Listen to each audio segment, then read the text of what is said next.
अभिधान राजेंद्र कोश तीसरा पार्ट, उसका प्रारंभ सब्जेक्ट 61 एकांत के विषय में और अनेकांत के विषय में यहाँ चर्चा की है। एकांत के विषय में मिथ्यात्व की प्ररूपणा है कि नित्य अनित्य आदि एक पक्ष अभ्युगम में ठाणांक सूत्र का ये आलंकन है, यानी कि रजुआत है कि एकांत किसे कहते हैं, अनेकांत नहीं, एकांत की व्याख्या है कि नित्य अनित्य उस दोनों को एक ही पक्ष से स्वीकारना, या तो नित्य ही स्वीकारना या तो अनित्य ही स्वीकारना। लेकिन वास्तविक स्वरूप जो है, जो परिवर्तनशील है, उसे स्वीकारना पड़ता है। तुम परिवर्तन को नहीं स्वीकारते, वस्तु स्वरूप को नहीं स्वीकारते, इसका मतलब एकांत है। तो अनेकांत कोई वेशभूषा नहीं है, अनेकांत कोई ड्रेस नहीं है। एकांत है वो भी कोई ड्रेस कोड नहीं है, वो सारे मन के विषय है। तो जिन जिन लोगों ने एकांत को स्वीकार लिया था, उस एकांत की मिथ्या मान्या के कारण वो इतनी कठोरता की ओर आ गए कि एकांत ने विरोध शुरू कर दिया, एकांत ने द्वेष शुरू कर दिया। क्योंकि स्व की मान्यता जो है, खुद ने जो स्वीकारा है वैसा ग्रहित मिथ्यात्व वो छोड़ने के लिए तैयार नहीं है। और एकांत छूटा, इसका मतलब ये है कि सर्व स्थिति का स्वीकार करना, जो है उसका स्वीकार करना पड़ेगा। जो नित्य है उसका स्वीकार नित्य स्वरूप से करना था। लेकिन जब किसी पक्ष को, यानी कि दूसरी व्यक्ति को, जो कोई दूसरा पक्ष रखने वाला है, यदि उसकी आंतरिक भावना मिथ्यात्व की हो या दुर्भावनाग्रस्त हो, तो उसे नित्यानित्य का बोध कहना पड़ता है। यानी कि निर्णय शक्ति में स्पष्ट होना जरूरी है, लेकिन जब आध्यात्मिक शक्ति स्थिर करनी हो, स्व और पर की आध्यात्मिक शक्ति स्थिर करनी हो, तब उस समय पर अनेकांत जरूरी है। फिर से एकांत कहाँ है, जो वस्तु स्वरूप है उसे स्वीकार लिया तो एकांत थोड़ी है। वहां कोई पक्ष विरोध करे कि तुम एक ही वस्तु को क्यों स्वीकार रहे हो, ऐसी शाश्वत है तो शाश्वत ही क्यों कह रहे हो, ये भी तुम्हारा एकांत हो गया। तो उसे कहा जाता है कि तुम्हारे अंदर जो एकांत की भावना छिपी है उसके लिए हम नित्य नित्य कह रहे, बाकी वस्तु स्वरूप तो आत्मनित्य है, कर्म का कर्ता नहीं है।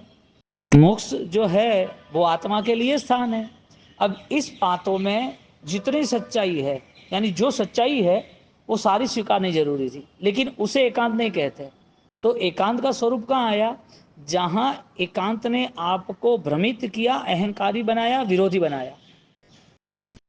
यानी भगवान ने जब अन्य दर्शन को स्वीकार लिया, जैन दर्शन समुद्र है, हजारों नदियों का संगम है, समुद्र हजार नदियों का संगम है, तो विशाल जल राशि वो कैसे बनी, नदियों से बनी।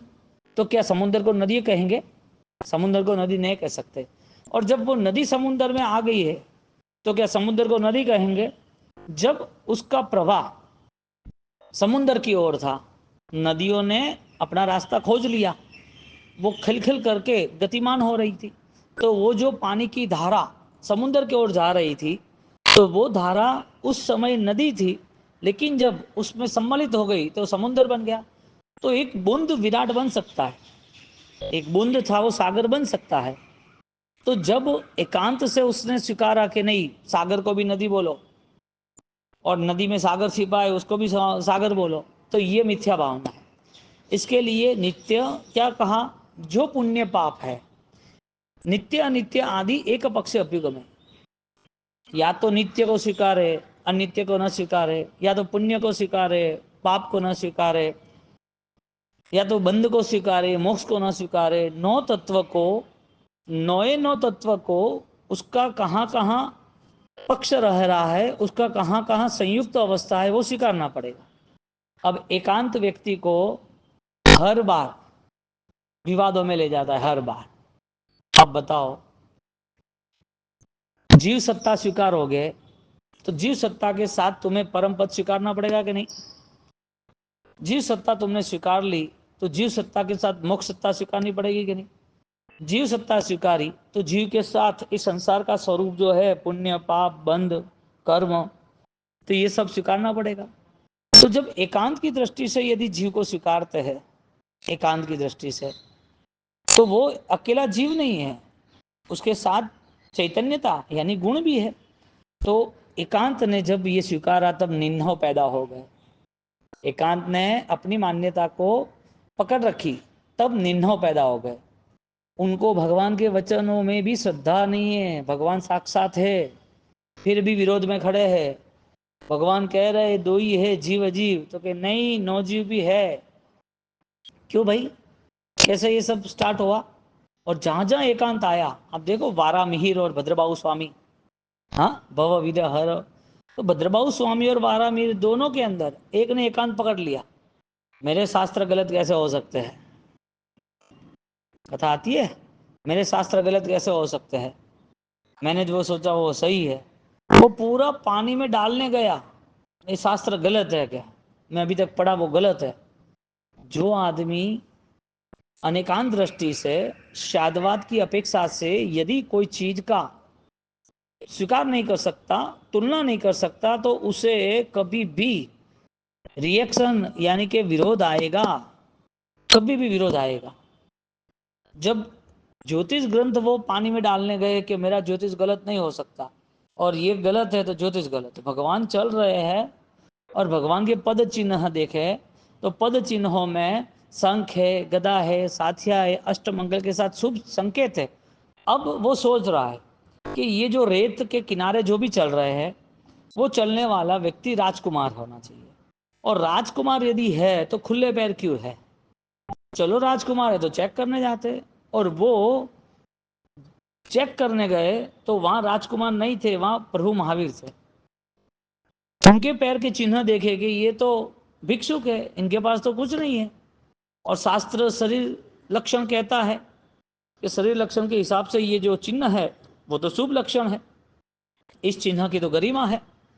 और इस चिन्ह ने जो शास्त्र में बताया है कि राजा होना चाहिए, तो राजा है ही नहीं। उसको रिएक्शन आ गया, ऐसा नहीं हो सकता, मैं डाल देता हूँ। और राजा थे कि महाराजा थे? प्रभु महावीर तो महाराजा थे, राजा थोड़ी थे। उसकी समझने के लिए जो क्षमता थी वो कैपेसिटी नहीं रही, इसके लिए एकांत में उसने सारे शास्त्र को जल में डाल दिया, प्रवाहित करने लगा।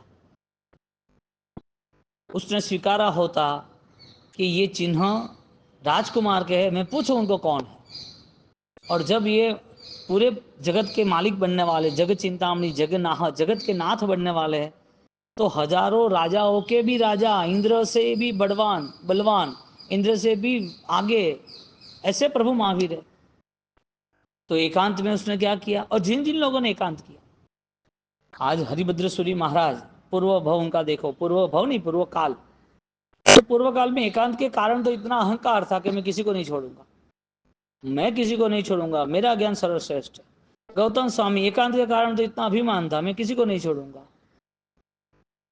ये जो शक्ति का प्रदर्शन हो रहा है, शक्ति ही सर्वस्व मान रहे, तो ये सही नहीं है। तो एकांत दृष्टि वाला स्थानांक सूत्र और सम्मति तर्क में तो वहां तक कहते हैं एकांतवादस्य च मिथ्यात्व, सम्मति तर्क में एकांतवादस्य मिथ्यात्व। बोलो, मिथ्यात्व का कोई टाइटल नहीं लगाया कि ये क्रिया करे तो मिथ्यात्व।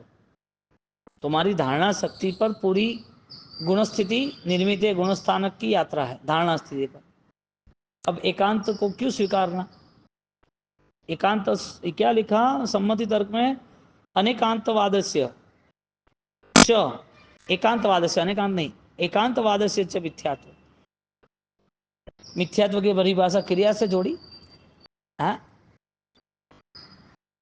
अब तुम्हारा व्यवहार जितना भी है, उस व्यवहार में किसी का स्टेटमेंट तुम्हें नहीं चाहिए, किसी के स्टेटमेंट पे तुम कुछ भी नहीं करते, क्योंकि किसी की स्थिति देख के, किसी को खुश करने के लिए, राजी करने के लिए, किसी को पसंद आए इसके लिए, कोई अच्छा बोले तुम्हारे लिए, यदि ये कामनाओं से, इच्छाओं से तुम कुछ भी कर रहे हो, ये सब मिथ्या भावना है।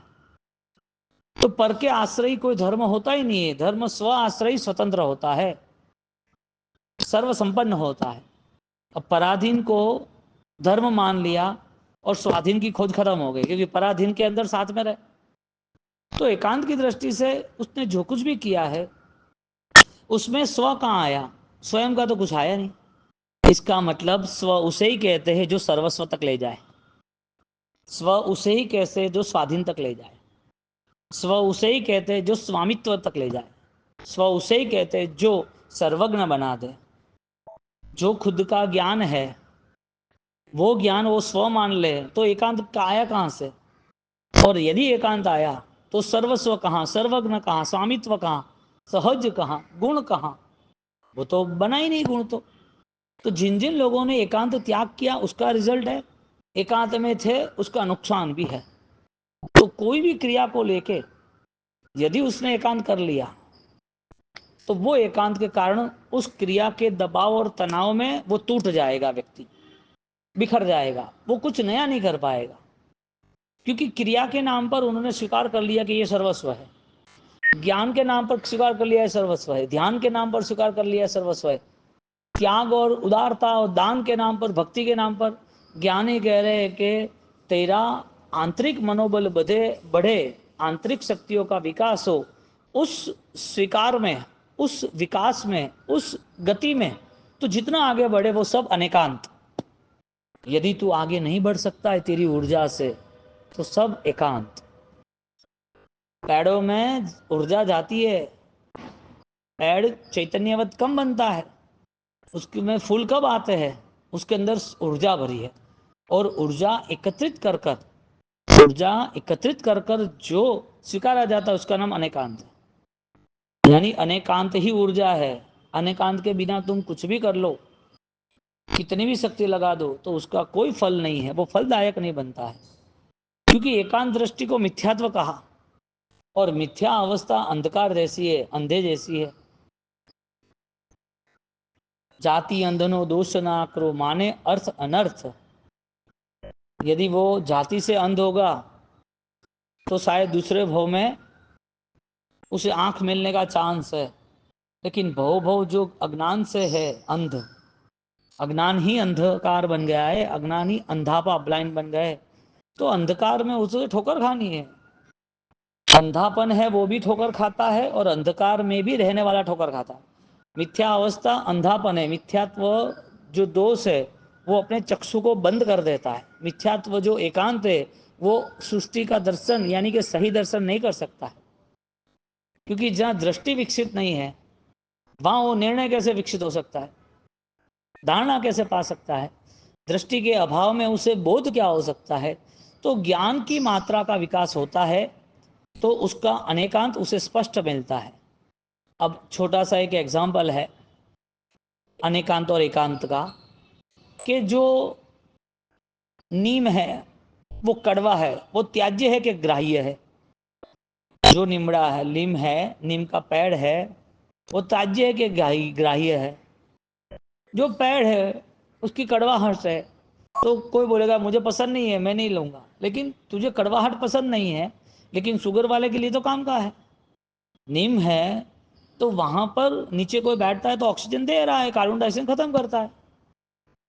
तो नीम के पेड़ के नीचे बैठना वो प्लस लग रहा है और नीम का रस जो है वो माइनस लग रहा है। तो नीम का रस तुम्हें माइनस है, किसी को तो प्लस है ना। इसके लिए तुम इसको अस्वीकार कर रहे हो, लेकिन उस अस्वीकार का तुम्हारे लिए कितना बहुत स्पष्ट है, वो किसी के लिए उपकारी है, तुम्हारे लिए उपकारी एक विषय में नहीं है, दूसरे विषय में तो है ना। तुम उसका रस नहीं लेते हो नीम का, लेकिन उसकी छाव तो ले रहे हो ना। नीम कड़वा याद नहीं ले रहे हो, सूखा तो ले रहे हैं ना। तो एकांत दृष्टि वो अच्छी चीज का भी विरोध करा देता है। यानी कि एकांत दृष्टि में स्वगुण की प्राप्ति भी नहीं होती, क्योंकि मिथ्या तो बताया, मिथ्या तो बताया। अब जहां पर एक वस्तु में अनेक धर्म छिपे हुए हैं, एक वस्तु में अनेक धर्म छिपे, वो स्वीकारना चाहिए। एकांतवादी नहीं स्वीकारता, एक वस्तु में एक ही धर्म स्वीकार रहा है। शक्कर है तो जो शक्कर है उससे कितनी चीज बन सकती है? बहुत सारी चीज बन सकती है। क्या क्या उपयोग हो सकता है? अनेक धर्म है ना शक्कर का। शक्कर मिठाई में भी यूज हो सकती है, प्रभावना में भी यूज हो सकती है, शक्कर चीटियों में भी डाली सकती है, और शक्कर शुगर वाला भी नहीं ले सकता है, शक्कर ही है, लेकिन उसका है नहीं विवेक, उसका उपयोग करना कैसे वो भी पता है उसको। तो एक वस्तु जो है उसके अनेक धर्म होते कि नहीं होते? तो एकांत जो है वो एक ही धर्म स्वीकारता है, इसके लिए मिथ्यात्व कहा। मिथ्यात्व की अवस्था स्वयं में छिपी है, कोई बाहर से थोड़ी आती है। अब कोई संप्रदायगत विरोध करे या संप्रदायगत आग्रह रखे, कोई धर्मगत सोच ले कि यही सब कुछ है और ये सब कुछ नहीं है, ऐसी स्थिति में उससे दुखी ही होना है, क्योंकि कई सालों के बाद जब उसे सत्य बोध होगा तब प्रायश्चित होगा, लेकिन प्रायश्चित का समय और प्रायश्चित के लिए जितना बल चाहिए इतना नहीं होगा। जमाई जमाली था, वो एकांत में फंस गया ना, और एकांत में ऐसा फंसा और अंत में पता चला प्रायश्चित करने लगा तो समय नहीं था। वो अपने को खुद को भगवान मान रहा था, मैं भगवान। अरे देहधारी भगवान, अंतिम समय अंतिम भव हो तो तू भगवान है। तेरा शरीर तुझे धारण करना है तो भगवान कैसे बन गया तू? अभी कोई व्यक्ति मूर्ति में ही भगवान मान रहा है कि यही भगवान है, हाँ तो है, कहाँ मना कर रहा है। लेकिन उस भगवान की जो स्थिति है, भगवान का जो स्वरूप है, वो तुझे पता है क्या है? यदि वो भगवान का स्वरूप पता चले, जिन थई जिन आराधे, जिनने जिनेश्वर थईने आराधे, जो जिनेश्वर परमात्मा है, केवल ज्ञानी है, तो उस केवल ज्ञानी के स्वरूप को केवल ज्ञानी बनने के लिए हमें प्राप्त करने के लिए आराधना करनी। अभी वो एकांत दृष्टि से खाली मूर्ति को ही भगवान मान लेगा तो अपने स्वयं में जो परम तत्व छिपा है, परम पद छिपा है, उसको कैसे प्रकट करेगा? और अपने अंदर परम पद है तो क्या ये निमित्त कारण को त्याग करना? क्या नहीं, भगवान ने निमित्त और उपादान दोनों को साथ में रख के चला। निमित्त उपादान दोनों को साथ में लेके चलने का कहा। तुम अकेले उपादान को लेके कुछ नहीं कर सकते, क्योंकि उपादान मोक्ष में है। अकेले निमित्त लेके काम करोगे तो तुम धर्म से नहीं चल सकते, क्योंकि धर्म निमित्त को भी बलवान बनाने वाला उपादान है। तो उपादान की स्थिति जो है, निश्चय की जो स्थिति है, वो सर्वश्रेष्ठ मोक्ष में है, अपूर्व ज्ञान के साथ, अपूर्व आनंद के साथ। तो एकांतवादस्य च मिथ्यात्व, एकांतवाद वो मिथ्यात्व साथ जुड़ता है, इसके लिए आगम के सारे पदार्थों का विरोध करने के लिए खड़े हो जाते हैं। इसके लिए कभी भी किसी की क्रियाओं का, किसी की रहन सहन का, किसी के व्यवहार का हमें विरोध नहीं करना। और तुम्हें यदि वो पसंद नहीं है तो वहां खींच जाओ, और तुम्हें करुणा है कि इनका भला हो तो सामने बैठ के बात करो कि भाई ऐसा नहीं, ऐसा हो तो अच्छा है। और तुम्हारा पुण्य कम हो, वो स्वीकार नहीं करे तो तुम तुम्हारे में मस्त रहो, छोड़ दो। कई बार ऐसा लगता है कि भाई शासन को आँच आ रही है, शासन की रक्षा करनी चाहिए, तो तुम्हारा पुण्य ऐसा बढ़ा हो कि जिससे कोई आपत्ति आती है उनके साथ तुम चर्चा करो। लेकिन गलत तरीके से पेपर निकालने, व्हाट्सएप निकालने, सामने फेस टू फेस बात करो, क्या है क्या नहीं, समाधान लाओ। तो आंतरिक द्वेष हो रहा है, वो समझना पड़ेगा। बाह्य भावों से मैं धर्म मान रहा हूं, कुछ धर्म के कारण, यानी कि धर्म की अवस्था को मैं और बलवान बना रहा हूं, ये सारा भ्रम एकांत है। तुम किसी को चेंज करने के लिए इतनी मेहनत क्यों कर रहे हो? किसी का बदलाव तुम्हारे पे थोड़ी आधारित है, किसी का बदलाव तो स्वयं पे आधारित है। स्वयं को बदलना हो तो होगा। तुम ऐसा क्यों सोच लेते हो कि बदलाव तुमसे ही आएगा? शास्त्रों से नहीं आया, भगवान खुद थे तो भी नहीं आया। भगवान साक्षात समोसर में बैठे तो भी उसने आंतरिक परिणाम का परिवर्तन नहीं आया। आपको सिर्फ अपने निश्चय से, अपनी भाव दशा से पुरुषार्थ करना है। अपना परिणाम क्या आ रहा है, अपनी परिणति क्या बननी, उसके ऊपर ही ध्यान केंद्रित करना है। बाह्य दृष्टि से मेरे कहने से उसका कुछ हो गया, उसमें बदलाव आ गया, ये पॉसिबल ही नहीं है। एकांत दृष्टि किसी की भी हो, कोई व्यक्ति कोई चीज का विरोध कर रहा है, तुम्हारा पुण्य हो तो समझाओ, नहीं समझ रहा है तो उसकी बात करके तुम्हें कुछ मिलना नहीं। तो निंदक व्यक्ति भी एकांत में आ जाता है। ईर्षा, इसके लिए सारा मिथ्यात्व, सब पापों का बाप बताया। एकांत वादस्य च मिथ्यात्व, एकांत पूरे सब पापों का बाप बताया। तो उस पापों के कारण, वो मिथ्यात्व के कारण सारे पापों में जुड़ जाता है। बोलो अभी ईर्षा एकांत है, निंदा एकांत है, आवेश एकांत है, राग द्वेष सब एकांत में आ गया। तो किस वजह से सब कुछ करना, किसने बोला था? अब अनेकांत दृष्टि से तुम स्वीकारोगे तो बेटे पर भी राग नहीं होगा। ऐसी एक घटना हुई थी दादा गुदे रायन सिंह महाराज के समय में। रोज व्याख्यान में आपकी तरह सुबह आ जाते केसी चंद जी। अभी एक दिन लेट आए, आधा घंटा लेट हुआ। तो व्याख्यान के बाद मिले, सब बैठे गुरु महाराज के पास। तो 4-5 लोग बैठे थे, तो पूछ रहे थे कि भैया आप लेट आ गए। तो उनके करीब के जो थे वो बोल रहे थे कि हाँ, कि आज उनको एक काम आ गया, लेट हो गया आज ज़्यादा के। अब उसने ही बोला कि कोई मेहमान आया था तो रखने गया था। तो कि मेहमान को लेके आते ना वहाँ, तो कि मेहमान आने वाले थे ही नहीं। तो कि क्या हुआ, क्यों आने वाले नहीं थे? गुरु महाराज बैठे कि उसका एक 22 साल का बेटा था, उसकी डेथ हो गई, तो उसके अग्नि संस्कार के सारे कार्य निपटा के वो आए हैं।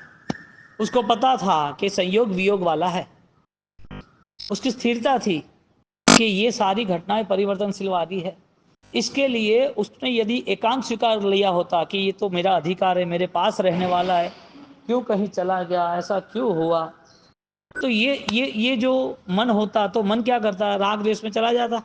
तो राग द्वेष भी अपेक्षाएं मिथ्यात्व है, और तीव्र राग द्वेष तीव्र मिथ्यात्व है। इसके लिए अनेकांत को समाप्त करने के लिए ज्ञानी ने एकांत को समाप्त करने लिए कि अनेकांत लाया, कि तुम अनेकांत का स्वीकार करो, अनेकांत से सब कुछ स्वीकार करो, कि ये जो स्थिति है वो बदलने वाली है। बोलो, संयोग में वियोग में सुख दुख मानने वाला, उसकी भ्रमणा धर्म नहीं बन सकती, उसकी भ्रमणा में धर्म प्रवेश नहीं कर सकता, क्योंकि इस संसार का जो स्वरूप है, जब तक स्पष्ट पता नहीं चलेगा, संसार की स्थिति पता नहीं चलेगी, तब तक वो धर्म के अधिकारी नहीं बन सकते। और संसार की स्थिति है कि जिन लोगों ने त्याग किया है सहृदय से, चक्रवर्तियों ने कैसे त्याग किया? यदि राग द्वेष होते तो चक्रवर्ती छोड़ सकते क्या? वो नहीं छोड़ सकते।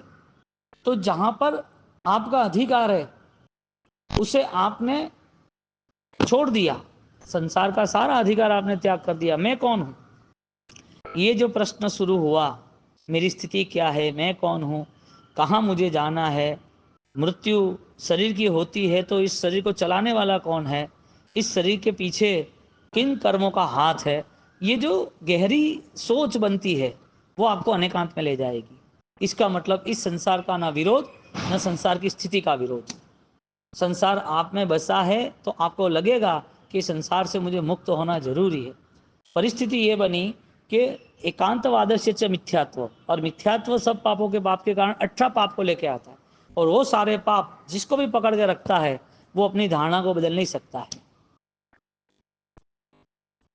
पैर को ऐसा दर्द क्यों हुआ दर्द बाद में होने वाला था, ऐसा तू सोचता है, ये गलत है।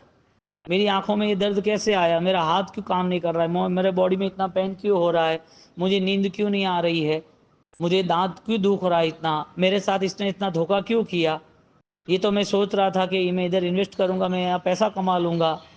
ये सारी धारणाएं संयोग के आधारित रखी है आपने, जो हालांकि कर्माधीन है। और जो कर्माधीन आराध है वो सब तुम्हारे हाथ में नहीं है। तो जो हो रहा है वो कर्माधीन हो रहा है, तुम्हें जो करना है वो स्वाधीन अवस्था है। तो तुम क्या करोगे वो सोचो। तो ये सारी संसार की सुख दुख की, संयोग वियोग की जितनी भी स्थिति है, उस स्थिति को कर्माधीन छोड़कर तुम्हें कितना अपने आप में आत्मबल में स्थिर होना है, उसको निरीक्षण करो, उसको चेक करो। जहां फरियाद है, जहां किसी के प्रति घृणा या अपराध भाव है, वो किसी भी धर्म में सम्मिलित नहीं हो सकता, क्योंकि व्यवहार से भी उसे अच्छा जीवन जीना पड़ेगा। व्यवहार से भी जो व्यक्ति कई सालों तक धर्म का ज्ञान, धर्म की क्रिया में जुड़ा है, उस व्यक्ति का जीवन विवादों रहित शांत होगा। उस व्यक्ति के जीवन में परम का अनुभव होगा। उसको समय पता चल गया है, अवसर पता चल गया है।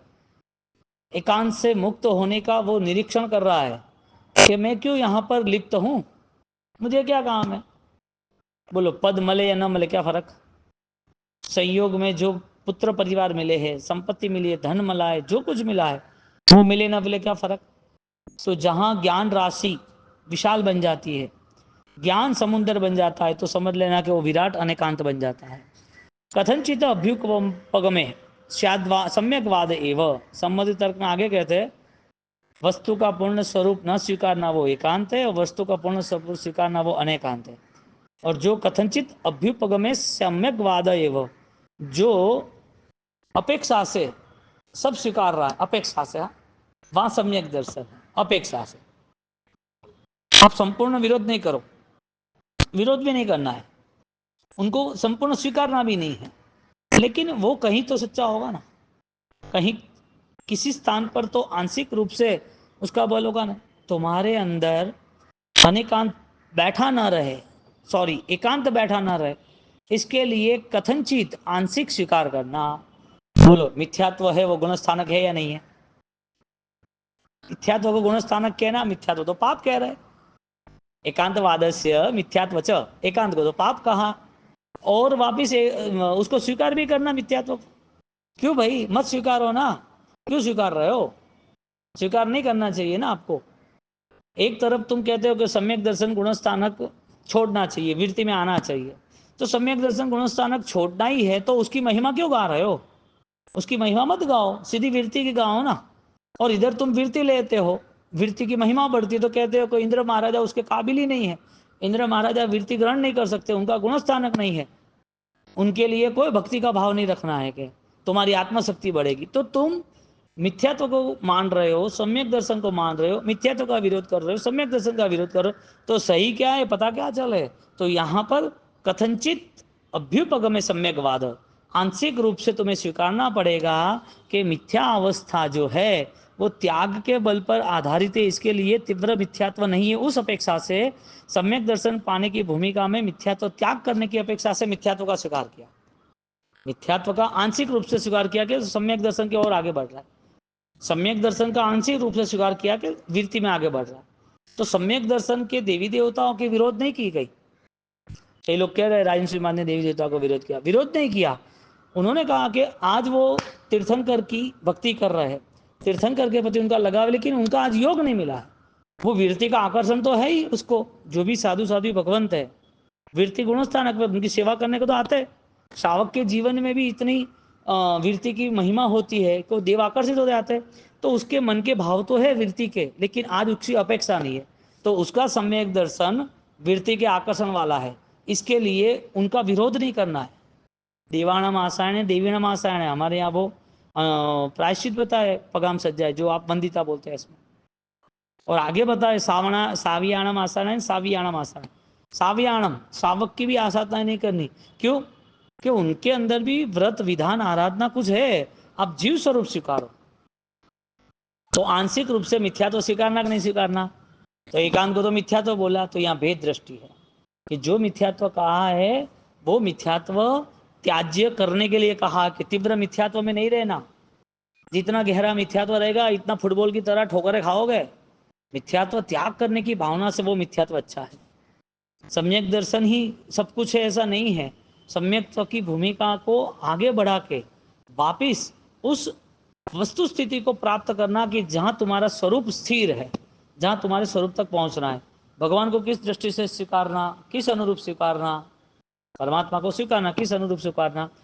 वो जब तक सम्यक दर्शन आधारित आराधना उनकी नहीं थी, तीर्थंकर नाम कर्म की निकालना नहीं थी, तब तक उनका व्यवहार देवी देवताओं का, उपसर्गों का, लोगों का, उनके जीवन में उनको मिला हुआ देह, सब वो उस स्वरूप था।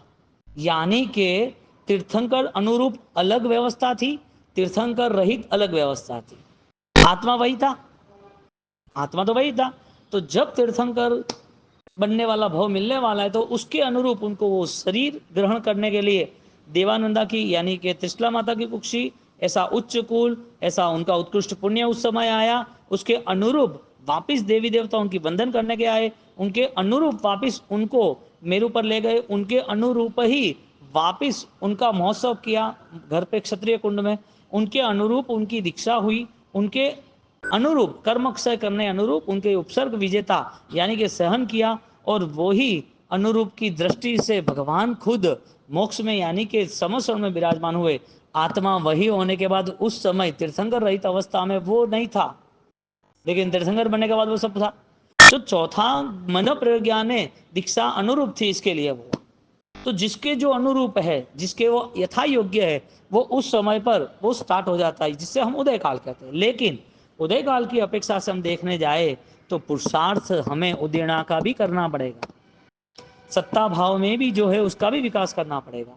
इसके लिए तीर्थंकर के अनुरूप सारी व्यवस्था सेट हो गई, लेकिन उस तीर्थंकर ने ऑटो सिस्टम अपने को लेना देना नहीं। तो स्याद अस्ति कथनचित अस्ति स्याद नास्ति। तो ये नए की अपेक्षा से अनेकांत को स्वीकारना है, नए नहीं स्वीकारा तो एकांत रहेगा। बोलो, परमात्मा के पास कुछ भी नहीं है तो देवी देवता को क्यों आने की जरूरत? और देवी देवता को आज आना था तो परमात्मा को पहले उपसर्ग क्यों किए, दुख क्यों दिए, कष्ट क्यों दिए? तो उस समय उसकी वो योग्यता नहीं थी। यहां पर अनेकांत दृष्टि तुम्हें हर भावों को स्वीकारने का कह रहे। क्यों? क्योंकि तुम्हारे अंदर कोई ऐसा कसाय का परिणाम ना आ जाए, तुम्हारे अंदर ऐसे किसी के प्रति दुर्भावना ध्रुणा ना आ जाए। एक जीव के प्रति भी यदि कोई भी गलत भाव रखा, हिंसा के भाव प्रारंभ हुए, तो वो मुक्ति के लिए बाधक है। इसके लिए स्वयं की मुक्ति का दर्शन, स्वयं का बोध इतना गहरा और स्पष्ट रहना चाहिए कि भाव हिंसा से भी मुझे मुक्त होना।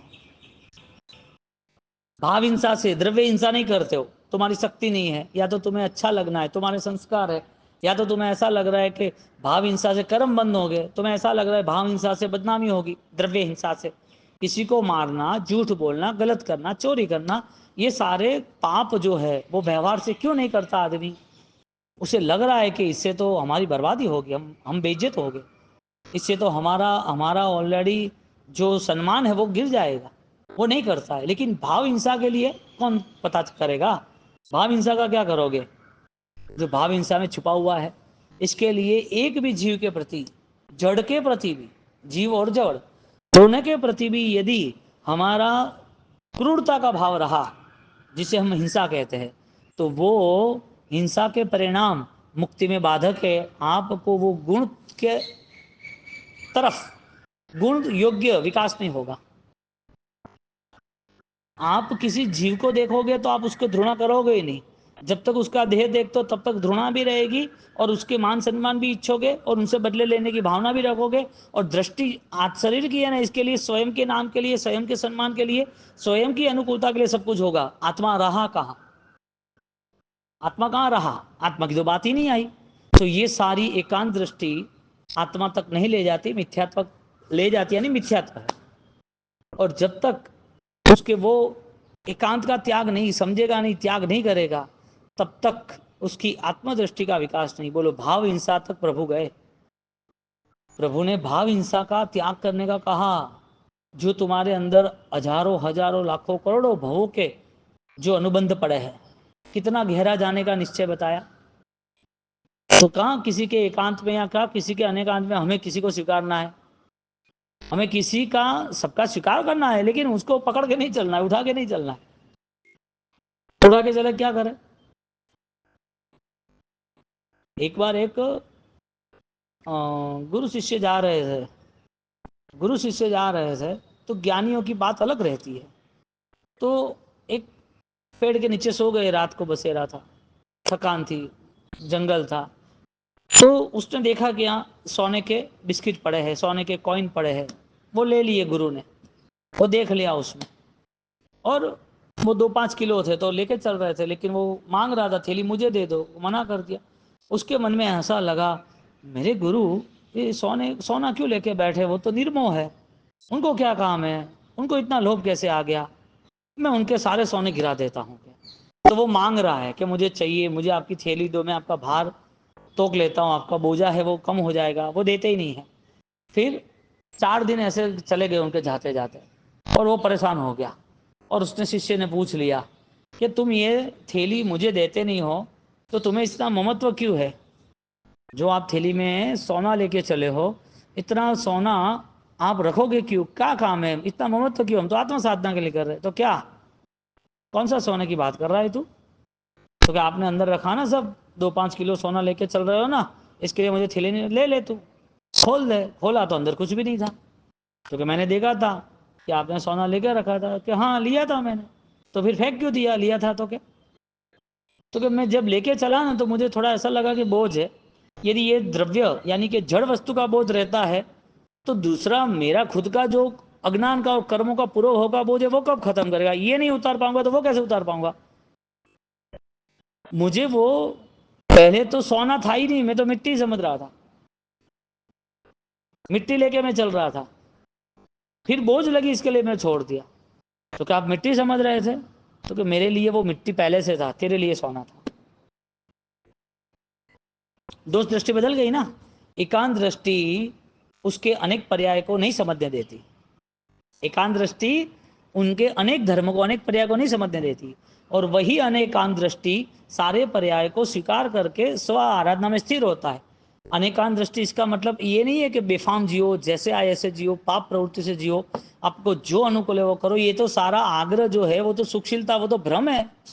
अब ये ज्ञान से कितने लोग डूब गए, इसी ज्ञान से कितने लोग डूब गए? ज्ञान से डूबे या खुद की मिथ्या भावना से डूबे?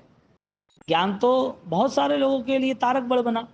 तो यहाँ पर स्थानांक सूत्र में एकांतवादी के लक्षण कहते हैं, न एकांतवादे सुख दुख भोगो। हाँ, एकांतवादी जीव सुख या दुख ऐसा कुछ स्वीकार ही नहीं करता है, पुण्य और पाप ऐसा स्वीकार ही नहीं करता है, बंध और मोक्ष ऐसा स्वीकार ही नहीं करता है। दुर्नीतिवाद व्यसन आसीना एव, स्थानांक सूत्र के 27वें श्लोक में कहते हैं, दुष्ट नए वो वाद में आसक्त रहते हैं। दुर्नीतिवाद, व्यसन यानी आसक्त। जो दुर्नयवाद है, दुर्नय, जो एकांत नय है, दुष्ट नय है, वो वाद विवादों में, संकलेशों में आसक्ति रहते हैं। आरोपबाजी, तू गलत है, तूने ये किया, तू ऐसा है, तूने पहले किया था, इसके लिए तुझे ये फल मिल गया। कोई व्यक्ति ने कुछ काम गलत किया हो और लोगों को पता चले कि उसके परिवार में ये हुआ, इसके बेटे ने ये पैसा नुकसान कर दिया, या चोरी कर दी, पुलिस आ गई, कोर्ट में है, जेल में है, केस चल रहा है, वो सब जो चल रहा है किसी और का, और कोई व्यक्ति चर्चा कर रहा है, निंदा कर रहा है, वो मजा ले रहा है कि ये इसने ये किया सही था, ये जेल में जाने वाला ही था। ये क्या हुआ? दुष्टवाद हुआ। तुम्हें कोई लेना देना नहीं है, फिर भी तुम उसके अंदर कूट पड़े। वो तो जल रहा है, तुम क्यों जल रहे हो? वो कोई कर्मों के कारण परेशान है, तुम क्यों परेशान हो? उसकी लाइफ में कोई प्रॉब्लम्स आया है, उसका प्रॉब्लम तुम याद करके तुम्हारे प्रॉब्लम क्यों बना रहे हो? ये नहीं होना चाहिए। इसके लिए एकांतवाद में वो हर तरह की पंचायती, हर तरह की ईर्षा, निंदा, बाह्य भाव में जुड़ता है। अनेकांत की दृष्टि उसे मुक्त कर देती है। मैं मेरा संभालूंगा, मैं मेरी स्थिति को निश्चित करूंगा, मेरा जो समय है वो सुवर्ण का कैसे बने, उस अवस्था में वो स्वीकार करेगा। तो दादा गुरुदेव रायन सूरी महाराज, वो समय वो भैया आया व्याख्यान सुनने के लिए, वो श्रावक आए, तब उनकी ज्ञान कितना उसका स्थिर था, उनकी भावनाओं में कितनी तंदुरुस्ती थी कि भाई जो मेहमान आया है वो जा रहा है। यानी कि जब उसके बेटे के साथ वो ये देख रहा है तो स्वयं के साथ क्या देखता होगा। यानी कि बाह्य दृष्टि तुम जब स्वीकारते हो तो अभ्यंतर चेतना से ही स्वीकार करते हो। तुम्हारे अंदर जो छिपा है वही तुम बाहर रजुआत करोगे। जो टांकी में पानी होगा तो नल में आएगा ना। तुम्हारे अंदर ज्ञान योग या स्वरूप स्थिति होगी तो तुम रजुआत करोगे ना। इसके लिए स्वयं के स्वरूप को, स्वयं की आत्मदृष्टि को इतना घूटना, इतना रंग चढ़ाना, इतना बलवान बनाना, इतना आकार लाना, क्या फिर बाह्य स्थिति भी वो रूप से ही आकारित हो। ऐसे आत्मकल्याण के पंथ में आगे बढ़ने की भावना रखना।